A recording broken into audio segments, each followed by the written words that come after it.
አሏት። ራቅ ብለው ሲሏት አልመጣም አለቻቸው። ከዛ መጥተው እየጎተቱ ወሰዷት። እናንተ ሁላችሁም እዛው ላይ ነበራችሁ? እያያችሁ ነበር ባይናችሁ?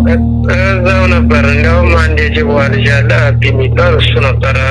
ለምንድን ነው ምናምን ብሎ እንትን ሲል እሱን ያው መቱት በጥፊ ምናምን። ከዛ በኋላ እንግዲህ ችግሩ የተፈጠረው እዛ ጋ ነው። ከዛ ወሰዷት ማለት ነው።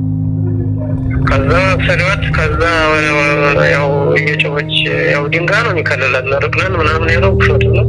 ድንጋይ ነው፣ ትልቅ ድንጋይ አለ፣ እሱ ብቻ ነው የሚከልለን። ከዛ እነዛኞቹ ወዲያው መጡ። ከወዲያ እኛን ቀጥሉ አሉን።